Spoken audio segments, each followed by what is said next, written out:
Last part हम कर रहे हैं अपने कंप्यूटराइज अकाउंटिंग सिस्टम के अंदर कि हम जब अकाउंटिंग सॉफ्टवेयर लेंगे तो हम क्या क्या चीजें ध्यान रखेंगे। Generic consideration before sourcing an accounting software. अगर आप अकाउंटिंग सॉफ्टवेयर ले रहे हो, चाहे आप रेडी टू यूज ले रहे हो, चाहे आप टेलर्ड ले रहे हो, चाहे आप कस्टमाइज्ड ले रहे हो, तो आप किस बेसिस पे लोगे? पहला, फ्लेक्सिबिलिटी।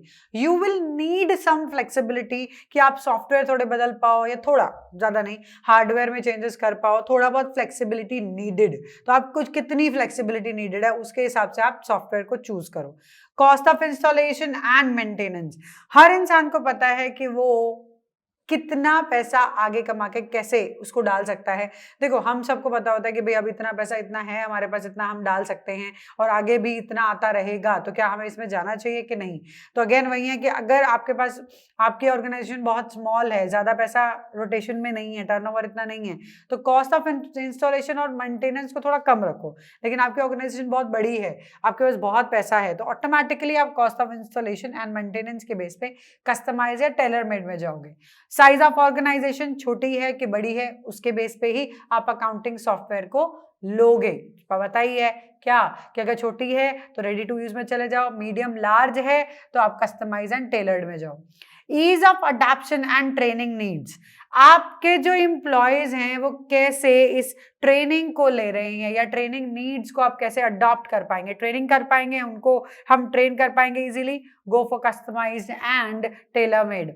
अगेन, जरूरत नहीं पड़ती ज्यादा नीड की, रेडी टू यूज अगर ट्रेनिंग की तो रेडी टू यूज में जा सकते हैं। तो ये डिपेंड करता है कि कितना आपका ट्रेनिंग नीड है। Then utilities and MIS reports. आपको बेसिकली कौन से रिपोर्ट चाहिए, which type of reports you want to produce from your computer. ठीक है, आप बहुत सारी रिपोर्ट्स लेते रहते हो, डिसीजन लेते रहते हो, स्ट्रेटेजिक डिसीजन लेने पड़ते हैं, डिपार्टमेंट है, बहुत सारे रिपोर्ट चाहिए, तो ऑटोमेटिकली कस्टमाइज एंड टेलर। कम चाहिए, लास्ट में एंड में सिर्फ आपको फाइनेंशियल रिकॉर्ड्स देखने हैं, प्रॉफिट देखना है, लॉस देखना है, तो आप रेडी टू यूज में जाओ।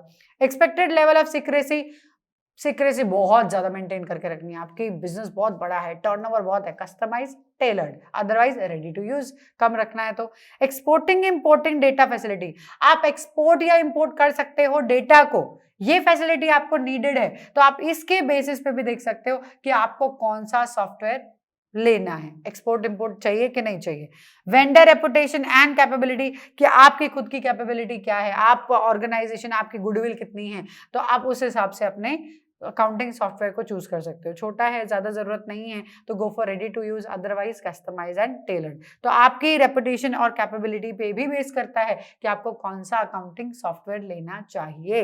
तो ये कुछ एक कंसिडरेशन पॉइंट्स हैं जो हमें याद रखने पड़ेंगे when we talk about accounting software. तो यहाँ से हमारा चैप्टर खत्म हो जाता है अकाउंटिंग, आपका कंप्यूटराइज अकाउंटिंग का। बहुत ईजी है, आप इजीली एक बार गो थ्रू करो, पढ़ो, रीड करो, you'll be easily doing this questions of these particular chapter. Easily आप इसके कर पाओगे, क्योंकि बहुत मुझे लगता है कि हम कंप्यूटर यूज करते हैं नॉर्मल लाइफ में, तो हम उसको जानते भी बहुत अच्छे से। सो मेक इट श्योर कि आप इसको रीड करो प्रॉपरली अपनी बुक में से, और साथ में हमें भी सुनते रहो, तो बहुत अच्छा रहेगा। और दिक्कत है तो दोबारा से वीडियो देख लो। चलो, अब 11th का पूरा सिलेबस डन। ठीक है, तो अच्छे से पढ़ना, एग्जाम देना, ऑल द बेस्ट।